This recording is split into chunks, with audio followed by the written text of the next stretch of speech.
Good morning everyone. Radhe Radhe. कैसे हैं आप सब? आई होप आप लोग बहुत ही अच्छे होंगे और आप लोगों की ब्लेसिंग से मैं भी बहुत ही अच्छी हूँ। तो यहाँ पे आज मैंने अपना व्लॉग स्टार्ट किया है सुबह के नाश्ते से। तो सुबह के नाश्ते में मैं बना रही हूँ पोहे। तो पोहे के लिए मैंने कढ़ाई गरम कर ली थी। कढ़ाई में रिफाइंड ऑयल ऐड करने के बाद राई का तड़का दिया, प्याज डाला और करी पत्ता डाला है, जैसा कि आपको दिख रहा है। थोड़ा सा ट्रांसलूसेंट होने के बाद उसमें थोड़ी सी हरी मिर्च डाल देंगे। और यहाँ पे मैंने सारे वेजेस कट करके रखे हुए हैं। तो यहाँ पे गाजर, बीन्स और मटर वगैरह सारा कुछ मैंने छीला था। हाथों से ही मैंने कट किया था, चॉपर में नहीं किया था, क्योंकि थोड़ी थोड़ी सी क्वान्टिटी में थी तो मैंने सोचा कि चलो हाथों से ही कर लेते हैं। तो ये इसे अच्छे से फ्राई कर लेंगे और एक साथ ही मैंने सारी सब्जियों को ऐड कर दिया है, ताकि उन सबको पकने में टाइम लगता है। और थोड़ा सा इसे ढक ढक कर पकाएंगे ताकि जल्दी से मेरा काम फटाफट हो जाए।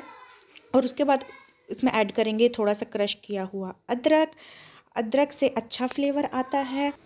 फिर उसे धीमी धीमी आंच पर भूनते रहेंगे और उसे ढक ढक कर ही पकाएंगे, ताकि मटर को पकने में भी टाइम लगता है और गाजर वगैरह को भी पकने में टाइम लगता है, इसीलिए। तो फ्लेम बिल्कुल भी ना लो करेंगे ना हाई करेंगे, मीडियम में रखेंगे। और उसके बाद हम लोग यहाँ पे ऐड कर देंगे टमाटर। आप इन सब चीज़ों में ना जितने भी आपके पास वेजीज अवेलेबल हैं आप डाल सकते हो आपके मनपसंद के अकॉर्डिंग। तो यहाँ पे मैं ना पीनट्स को रोस्ट करना भूल गई थी पहले ही कढ़ाई में। तो फिर मैंने दूसरा फ्राई पैन निकाला, थोड़ा सा ऑयल उसमें ऐड करके पीनट्स को रख दिए फ्राई होने के लिए। और यहाँ पे जो सूखे सूखे मसाले जैसे धनिया पाउडर, मिर्च पाउडर, थोड़ा सा चाट मसाला, थोड़ा सा अमचूर पाउडर, ये चारों चीज़ें मैंने डाल दी और थोड़ी सी हल्दी। तो इसमें पोहा वगैरह तो जितना भी चटपटा, खट्टापन, तीखापन जितना भी आप ऐड कर सकते हो आपके अकॉर्डिंग है। और इसे अच्छी तरीके से भून लेने के बाद, देखो मैं ढक ढक के पका रही हूँ, अच्छी तरीके से भून लेने के बाद ये जब पूरा मतलब मसाला बिल्कुल भी इसकी कंसिस्टेंसी थोड़ी इस टाइप की हो जाएगी ना, तब जाके मैं यहाँ पे पोहे ऐड कर दूँगी। और पोहे आपको जिस क्वांटिटी में बनानी है, मैंने तो थोड़े ही लिए थे, लेकिन ये ना भीगने के बाद थोड़े से बढ़ से जाते हैं और वेजीज वगैरह इसमें डालने के बाद और भी ज़्यादा बढ़ जाते हैं। तो अब यहाँ पे मैंने जैसे पोहे ऐड कर दिए। अब पोहे के साथ साथ ही मेरे जो पीनट्स भी फ्राई हो गए थे तो वो भी मैं साथ ही साथ ऐड कर दूँगी इसमें, ताकि उसे अलग से फ्राई करने की ज़रूरत ना पड़े। अब यहाँ टेस्ट के अकॉर्डिंग मैंने ऐड किया है नमक। इस स्टेज पे मैं नमक ऐड करती हूँ और थोड़ी सी चीनी। और बस उसके बाद कुछ भी नहीं जाएगा। बस आप गार्निशिंग के लिए फिर आप धनिया की पत्ती आप डाल दो, बहुत ही अच्छा लगेगा। और कितनी खूबसूरत, कितनी सुंदर लग रही है ना, मतलब पोहा कितना कलरफुल लग रहा है, बहुत ही यमी भी बना था। और चाहें तो अगर आपके पास नमकीन है तो आप ऊपर से नमकीन भी ऐड कर सकते हैं, जैसे कि मिक्सचर वगैरह हो गए या फिर सेव वगैरह हो गए जो नमकीन में होते स्नैक्स में। तो इसमें आप साथ में ऐड कर दोगे, प्लस ऊपर से नींबू निचोड़ दोगे ना, तो गज़ब का ही टेस्ट आएगा। और हाँ, मैंने इसमें ना थोड़ा सा अचार का मसाला भी ऐड किया था। तो ये मेरा सीक्रेट टिप्स है, मैं आपको लास्ट में बता देती हूँ। उस टाइम मैं कैमरा ऑन करना भी भूल गई थी। उसके बाद मैं सीधे मिल रही हूँ आपसे नहाने वाने के बाद पूजा रूम में। तो यहाँ मैं फटाफट पूजा कर लेती हूँ। आज पता इतनी लेट उठी थी मैं, मतलब उठी तो जल्दी थी बट योगा वगैरह करने में मुझे बहुत टाइम लग गया। 45 मिनट तो मेरा पक्का योगा एक्सरसाइज में जाता ही है। तो मेरा काम बहुत लेट से स्टार्ट हुआ। तो मुझे लगा कि आज तो मेरा पक्का लेट होने ही वाला है। बट आप विश्वास नहीं करोगे, मैंने 8 बजे मैं काम में लगी हूँ। जो 7 बजे लगती थी वो आज 8 बजे में लगी हूँ और 9:45 में नहा कर निकल गई थी। इतनी उसके नहाने से पहले सोचो मैंने नाश्ता वगैरह सब कुछ मैं बना कर गई हूँ, आपके सामने है जो है सो है। तो यहाँ पर मैं फटाफट पूजा वगैरह कर लेती हूँ और दीपक जलाने के बाद मैं यहाँ पे कपूर की भी आरती करती हूँ, इसलिए आपको 2-2 दीपक दिख रहे होंगे और पूरे घर में मैं कपूर की आरती को दिखाती हूँ। उसके बाद फिर मैं आ गई सीधे किचन में। तो हस्बैंड ने कहा कि चलो अब नाश्ता डालो। तो मैंने उनसे पहले ही पूछ लिया था कि मैं आपको नाश्ता दे दूं पूजा करने से पहले। तो उन्होंने कहा कि नहीं, मुझे अभी निकलने में टाइम है, तो साथ में ही कर लेंगे, कोई दिक्कत नहीं है, तुम आराम से पूजा करो। तो मैंने कहा ठीक है। तो मैंने फटाफट अपना पूजा वगैरह संपन्न करके, आधा घंटा 25 मिनट तो मुझे पूजा में भी जाता ही है। तो फटाफट मैंने पूजा वगैरह करके मैं सीधे आ गई किचन में। और पोहे के साथ चाय ना हो ऐसा हो ही नहीं सकता। तो फटाफट मैंने चाय रखी और उधर बॉयलर में पानी गर्म होने के लिए भी रखा। और इधर मेरी चाय बन गई थी और पोहे को फिर से मैंने दोबारा से हल्का गर्म कर लिया था, क्योंकि नाश्ता वगैरह बनाने के बाद मैं सीधा नहाने चली गई थी। तो तब तक थोड़ा सा ठंडा हो जाता है ना, और ठंड के दिनों में तो बहुत जल्दी ही ठंडा होता है। उसके बाद मैंने यहाँ पे केचप ऐड कर दिया है और केचप के साथ और ज़्यादा टेस्टी लगता है। तो यहाँ पे अब देखो मेरी चाय भी बन के रेडी है। तो आओ आप लोग भी नाश्ता कर लो मेरे साथ। और किस किस को मेरी तरह इस तरीके से सुबह में पोहे, उपमा ये सब पसंद है। तो यहाँ पे देखो 2 प्लेट मेरे और मेरे हस्बैंड के लिए बिल्कुल रेडी है। और इतना यमी दिख रहा था, मुझे लग रहा था कि मैं कभी खाऊं, और ये फ़ोन में बिज़ी थे। तो बस इनका तो फ़ोन से बिल्कुल फुर्सत ही नहीं है। तो मैंने कहा कि यार ठंडा हो रहा है, जल्दी से खा लो। तो उन्होंने कहा कि चलो तुम खाओ, तो मैंने कहा चलो मैं ही खा लेती हूँ, मुझसे रहा भी नहीं जा रहा था। और बहुत यम्मी बना था, बहुत टेस्टी बना था। सारे वेजिज़ वगैरह ऐड करके बनाओगे ना तो बहुत टेस्टी बनता है। और अगर आपको ये वाली रेसिपी अच्छी लगी होगी तो प्लीज़ एक बार ज़रूर ट्राई करना। मैं मिल रही हूँ अभी आपसे 12:30 पौने 1 हो रहे हैं। और मैंने यहाँ पे बनाई है गर्मा गर्म कॉफ़ी, क्योंकि नाश्ता वगैरह तो हो ही गया था। सुबह से 2 बार चाय हो चुकी है, तीसरी बार मैंने कॉफ़ी बनाई है। तो ठंड में जितनी भी चाय और कॉफ़ी मिले ना, कमी है। तो यहाँ पे आज का मौसम देखो, मतलब धूप तो है ही नहीं, ना के बराबर है धूप बिल्कुल भी। मैं सोचा था कि थोड़ी देर जाके छत वगैरह में बैठूँगी, तो छत में क्या ही बैठूँगी, धूप है ही नहीं। और यहाँ पे मेरी विंडोज़ वगैरह भी ओपन है, मैंने खोल दिया, क्योंकि सुबह में थोड़ी सी हल्की सी धूप आती है खिड़की के थ्रू जहाँ पे मैं बेड पे बैठती हूँ। और ये देखो मेरी तुलसी महारानी, इतना छोटा सा पौधा मैंने लगाया हुआ था, मतलब बहुत छोटा सा लगाया हुआ था, एक हाथ का जितना, मतलब ये हाथ की जितनी लंबाई उतना बड़ा ही पौधा था। और अभी इतनी अच्छी से हरी भरी हो गई है, बहुत ही अच्छा लगता है। और आज थोड़ी उतनी भी ठंडी नहीं है, अभी 3-4 दिनों से हमारे इधर ठंड कम है, लेकिन फिर भी ठंड तो लगती ही है यार, इतनी भी कम नहीं है। तो मैंने शॉल वगैरह ले लिया है, और इसलिए ठंड में चाय कॉफ़ी रेगुलर मेरा तो चलता ही रहता है। हस्बैंड भी चले गए थे ड्यूटी, उनको भी नाश्ता वगैरह उनके साथ मैंने कर ही लिया था, जैसा कि आपने देखा। तो बस मैंने सोचा कि चलो अब थोड़ी सी कॉफ़ी भी पी लेते हैं, उसके बाद लंच भी बनाना है मुझे। लंच में सिंपली दाल चावल बनाऊंगी, और देखती हूँ साथ में कुछ चटनी वगैरह। तो एक हाथ से ना ऐसे करके कैमरा पकड़ो तो बड़ा दर्द हो जाता है, इसलिए कभी आपको इस साइड से दिख रहा होगा, कभी इस साइड से। तो चलो, मेरा ये शॉर्ट्स वाले गिलास है, ये कैसा लग रहा है मुझे ज़रूर बताना, क्योंकि अभी सारे कप्स वगैरह जूठे थे, तो मुझे यही दिखा, तो मैंने सोचा कि चलो आज इसमें पीते हैं। ये भी मैंने चाय के पर्पज़ से ही लिया था, लेकिन अब इसको सजा कर रख दिया, तो बस ये शोपीस ही बना हुआ था। तो मैंने सोचा कि चलो आज इसमें पीते हैं, और बिल्कुल एक ग्लास के नाप से कॉफ़ी बनी है मेरी। तो चलो मैं अपना कॉफ़ी पी लेती हूँ, उसके बाद क्या लंच बनाती हूँ मैं आपसे शेयर ज़रूर करूँ। यहाँ पड़े हैं मेरे इतने सारे बर्तन सुबह नाश्ते के, और किचन की अभी हालत कुछ ऐसी है। तो अब मैं जा रही हूँ अपना लंच बनाने के लिए। तो देखती हूँ, दाल चावल पहले इधर रख देती हूँ, उसके बाद जब तक उधर वो बनेंगे तब तक मैं इधर बर्तन वगैरह वॉश कर लूँगी। अब मैं लग गई हूँ अपने लंच के प्रिपरेशन में। आई थिंक अभी 2 या 1:30 बजे का टाइम हो रहा होगा। तो यहाँ पे मैं निकाल रही हूँ चावल को मैंने वॉश करके एक ही साथ मैंने पानी डाल कर रख दिया है गैस की फ्लेम पे। और एक साइड मेरी फ्लेम बहुत अच्छी है और दूसरी साइड बहुत लो है, तो उसे मैंने हाई फ्लेम पे अभी रखा है। फिर बाद में मैंने उसे दूसरे फ्लेम पे रख दिया ताकि वो धीमी धीमी अपनी बनती रहेगी। अब मैंने मसर की दाल ले ली है, उसमें नमक हल्दी ऐड करके यहाँ पर मैं कट कर रही हूँ टमाटर, क्योंकि टमाटर के बिना दाल अच्छी लगती नहीं है। और दाल में ही मैंने 2 आलू भी डाल दिए थे ताकि वो आलू के भरते के लिए बॉईल हो जाए। उसके बाद ना मेरे मसालदानी में सारे मसाले ख़त्म तो नहीं हुए थे, कुछ कुछ मतलब जो उसमें सेक्शन बना हुआ है वो सब खाली हो गया था।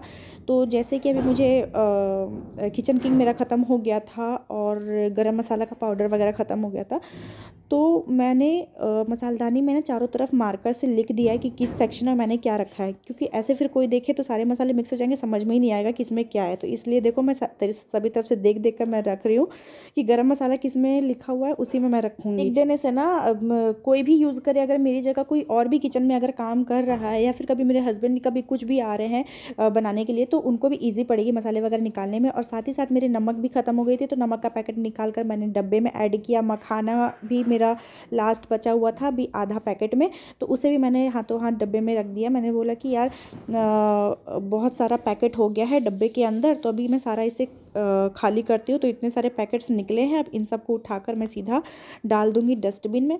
कुछ भी काम करो किचन में इतना खलारा फैल जाता ना कि मैं क्या ही बोलूँ। अब इन सबको ऐड करके मैं यहाँ पे डाल दे रही हूँ डस्टबिन में। डस्टबिन में मैं हमेशा कैरी बैग रख के ही पॉलीथीन वगैरह रख के ही कचरा फेंकती हूँ, ताकि उठाकर सीधा फेंकूँ और डस्टबिन को नॉर्मली वॉश कर लूँ। उसके बाद अब जो मेरे बर्तन पड़े हुए थे सुबह नाश्ते के, मैं फटाफट उसमें लग जाती हूँ। और यहाँ पे मैंने बर्तन स्टैंड के ऊपर ही कैमरा सेट किया हुआ है, इसीलिए शायद आपको दिख रहा होगा कि मैं धोती भी जा रही हूँ, साथ ही साथ हैंग करने वाली जो चीज़ें जो बर्तन हैं उसके साथ साथ हैंग भी करती जा रही हूँ। तो फटाफट मैं अपने बर्तनों को भी वॉश कर लूँगी, नहीं तो फिर बहुत ज़्यादा इकट्ठा हो जाएगा। तो देखो दाल चावल मेरे जब तक बन रहे हैं तब तक मेरा कितना सारा काम हो गया। जब मैं किचन में घुसती हूँ ना तो मतलब बिल्कुल भी फ्री नहीं बैठती हूँ कि चलो दाल चावल बन रहे हैं तो अभी जाके बैठ जाती हूँ या मोबाइल चला लेती हूँ, ऐसा नहीं, साथ ही साथ मेरा काम होता रहता है। अभी मैंने बर्तन के साथ साथ पूरी सिंक को भी अच्छे से मांज दिया है। जितनी बार बर्तन वॉश होते हैं उतनी बार सिंक भी वॉश होता है, और कपड़े को भी अच्छे से धोकर यहाँ पे टाइल्स भी आजू बाजू में जितने पानी के छींटे पड़ते हैं सभी अच्छे से पोंछ देती हूँ। अब जैसे ही दाल हो गया तो मैंने गैस बंद नहीं किया, साथ ही साथ मैंने टमाटर पकने के लिए रख दिया। और अब जब तक टमाटर पकेंगे तब तक मेरे जो बर्तन मैंने धो के रखे थे उसे मैं सूखे कपड़े से पोंछ के अपनी जगह पर सेट करती हुई जाऊँगी। तो मतलब हम हाउसवाइफ के ही हाथ में ये जो मल्टीटास्किंग वाला जो टैलेंट होता है ना, हम हाउसवाइफ के ही हाथ में होता है, हम लेडीज़ों के हाथ में ही होता है।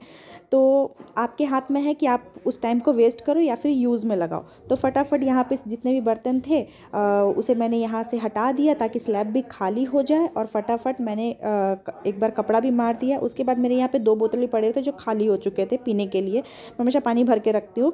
तो अब मैंने पानी को भी दोनों बोतल में भर के रख दिया है यहाँ पे फटाफट से, और एक बार कपड़ा मारने के बाद अब मेरे टमाटर यहाँ पे पक गए हैं। तो टमाटर को हटा के मैंने सीधा यहाँ पे बड़ा वाला चम्मच रख दिया है गैस पे, ताकि मैं दाल को छौंक सकूँ या तड़का दे सकूँ। तो दाल को, जब मसर की दाल होती है तो नॉर्मली आप ज़ीरा और मिर्च से आप छौंक सकते हो, उसमें ज़्यादा कुछ नहीं जाता है। तो मैं इसी तरीके से चम्मच में करके छौंक देती हूँ। तो यहाँ पे मैंने सरसों का तेल ऐड किया है, उसमें ज़ीरा ऐड किया और थोड़ी सी हरी मिर्ची मैंने ऐड कर दी, चाहे तो आप सूखी मिर्च भी ऐड कर सकते हो। तो जैसे ही चम्मच का काम खत्म हुआ साथ ही साथ मैंने फ्राई पैन भी चढ़ा दिया। यहाँ पे मेरी गैस 1 मिनट के लिए भी बंद नहीं हुई जब से मैंने दाल वगैरह चढ़ाई थी स्टार्टिंग से। तो फ्राई पैन मेरी गर्म हो गई थी। यहाँ पे मैंने ऐड किया सरसों का तेल और मिर्च, उसके बाद प्याज, थोड़ा सा भून लेने के बाद साथ ही साथ यहाँ पे मैंने आलू वगैरह सब कुछ छिल के रखे थे। तो इतने देर में मैंने सब कुछ कट भी कर लिया, आलू भी छील लिए, लहसुन भी छील लिए, टमाटर की चटनी के लिए सब कुछ मैंने प्रिपेयर कर लिया। और यहाँ देखो टमाटर जाली में मैंने टमाटर पकाई थी ना, तो वो जाली मैं हाथों हाथ वॉश करके इसे हैंग कर दूँगी ताकि मेरा ज़्यादा लोड ना पड़े और ज़्यादा बर्तन इकट्ठे ना हो। तो यहाँ पे आलू जब तक फ्राई हो रहे हैं, अब यहाँ पे मैंने ऐड कर दिया है नमक। तो ज़्यादा इसमें आलू का चोखा या भरता जो भी है इसमें ज़्यादा कुछ तो जाता नहीं है, सिंपली प्याज मिर्च और नमक दे के आप ऐसे फ्राई कर लोगे ना, इतना यमी सा बनेगा। और मैंने यही वाली स्पैचुला से ही पूरा मैश कर लिया, किसी अलग मैशर की ज़रूरत नहीं पड़ी क्योंकि ज़्यादा क्वान्टिटी में थी नहीं, सिर्फ 2 आलू का ही बनाया था मैंने। और फटाफट मैं देखो कितनी स्पीड से अपने हाथों को चला रही हूँ तो यहाँ पे अच्छी तरीके से मैं पूरे स्पैचुला से इसे मैश कर लूँगी। उसके बाद अब बारी है टमाटर की चटनी बनाने की। तो मैंने यहाँ पे निकाल लिया है अपना चॉपर, और मैं चॉपर में ही हमेशा बनाती हूँ क्योंकि मिक्सर में ना बिल्कुल प्योरी बन जाती है वो। तो बीच बीच में मैं इसे चलाती भी रह रही हूँ आलू के चोखे को। और प्याज टमाटर की चटनी के लिए भी मैंने प्याज वगैरह कट करके रखे हैं, मिर्च भी रखी हुई है। टमाटर मैं इसमें एक बार उसे धो लूँगी ताकि वो पूरी तरीके से ठंडा हो जाए। और इतनी देर में ठंडा हो भी गया। तो यहाँ पे लहसुन भी मैंने क्रश करके रखा हुआ था क्रशर में। चॉपर में तो वो ऑलरेडी पूरा तरीके से क्रश हो ही जाता है, लेकिन मैंने जब चोखा वगैरह के लिए प्याज काटा तो इसलिए मैंने एक साथ ही काट लिया था, वरना मैं चॉपर में ही चॉप कर देती हूँ। यहाँ पे टमाटर को भी अच्छे से छिल के मैं पूरा गोटा गोटा टमाटर इसमें डाल दूँगी, और टेस्ट अकॉर्डिंग यहाँ पे ऐड करूँगी नमक, थोड़ा सा चाट मसाला, थोड़ा सा चटपटा होने के लिए, और थोड़ा सा लाल मिर्च पाउडर, बस। और ज़्यादा तो कुछ जाता नहीं है, टमाटर ऑलरेडी इतनी खट्टी खट्टी होती है। और 2 बूंद मात्र सरसों का तेल। अब इसमें पानी वगैरह कुछ भी ऐड नहीं करेंगे, उसे चॉपर में अच्छी तरीके से पूरा चॉप कर लेंगे, पूरी अच्छे तरीके से कर लेंगे ताकि थोड़ा सा दरदरा भी रहे। और पूरी जैसे मिक्सर वगैरह में आप चला दोगे ना तो इसकी पूरी प्योरी बन जाएगी, तो वो उतनी अच्छी नहीं लगेगी। अब इसे मैं सीधे अपने बाउल में ट्रांसफ़र कर लेती हूँ। तो फाइनली मेरी यहाँ पे चटनी बन के तैयार है, और इस तरीके से आप बनाओगे ना तो आपको मुंह में बीच बीच में प्याज और मिर्च दोनों आएगी, तो खाने में भी बहुत यमी लगेगा। और यहाँ पे मैं चोखा भी बन गया है लंच करने के लिए, और यहाँ पे लंच मेरा हो गया है रेडी। और अभी टाइम हो रहे हैं दोपहर के 3:30। ऐसे तो मैं जल्दी ही लंच कर लेती हूँ, लेकिन आज पोहे वगैरह से पेट ज़्यादा थोड़ा हैवी हो जाता है ना, पेट ज़्यादा भर जाता है, तो इसलिए अभी बनाए हुए मुझे आधा घंटा हो ही गया। 3 बजे तक बन गया था खाना, क्योंकि खाना मैंने लेट से ही चढ़ाया था। तो बस अभी आधे घंटे बाद मैं खा लेती हूँ, और बर्तन वगैरह भी सारा कुछ वॉश कर लिया है, किचन क्लीनिंग सब कुछ कर लिया है। और बस अब ये जो खाऊंगी बस इतने ही बर्तन होंगे, और इसे भी हाथों हाथ धोकर रख दूंगी, तो मेरा दोपहर का काम निपट जाएगा। उसके बाद शाम का शाम में देखेंगे। तो चलो आप भी आओ, मेरे साथ लंच कर लो, और मैं भी जा रही हूँ लंच कर लेती हूँ क्योंकि अब लग गई है मुझे। सो फाइनली अब मैं इस व्लॉग को करती हूँ यहीं पे एंड। तो आई होप आपको आज का व्लॉग, आज की रेसिपी और आज की मेरी मेहनत अच्छी लगी होगी। थोड़ी सी भी अच्छी लगे 1% भी तो प्लीज़ चैनल को सब्सक्राइब ज़रूर करना और एक लाइक ज़रूर देना और अपने कमेंट के थ्रू मुझे ज़रूर बताना कि मैंने कहाँ गलतियाँ करी है या फिर कौन सा पार्ट आपको अच्छा लगा है। नेगेटिव पॉजिटिव आप कोई भी अपना ओपिनियन मुझ तक पहुँचा सकते हो अपना फैमिली मेम्बर समझ के। तो अभी बज रहे हैं शाम के 6, तो मैंने सोचा कि चलो वीडियो को कर देती हूँ एंड। आज मैंने आपसे मॉर्निंग टू आफ्टरनून पूरा रूटीन शेयर किया है। हाँ, नहाने से पहले तक का तो उतना नहीं किया, लेकिन हाँ ब्रेकफास्ट से लेके लंच तक का अपना पूरा रूटीन आपसे शेयर किया है। तो आपको आई होप कि मेरे दिन भर की मेहनत आपको थोड़ी सी भी दिखी होगी। थोड़ी सी भी दिखी तो आपको पता ही है, चैनल को सब्सक्राइब ज़रूर करना और जल्दी से मेरे 1K की फैमिली करवा दो यार। It's my request, seriously literally मैं बहुत ही ज़्यादा मेहनत कर रही हूँ और कोशिश करती हूँ कि हर दिन एक ब्लॉग अपलोड कर सकूं। तो अभी शाम के 6 बजने वाले हैं, आ रही हूँ दिया बाती करने के लिए। और वहाँ पे देखो मैंने पानी गर्म भी लगाया हुआ है, तो फटाफट मैं नहा कर पानी वगैरह डालकर मैं जाऊँगी नहाने के लिए। अब आप सोचोगे कि शाम में क्यों, क्योंकि बर्तन वगैरह वॉश करो ना तो फिर मन नहीं मानता है। तो अब मैं जा रही हूँ, बस 2 मग पानी डालूँगी और मस्त से नहा के फटाक से पूजा कर लूँगी। तो चलो, अब आई होप आपको आज का व्लॉग अच्छा लगा होगा, आज की रेसिपी अच्छी लगी होगी। मिलते हैं आपसे नेक्स्ट व्लॉग में, तब तक के लिए tata bye bye and love yourself always.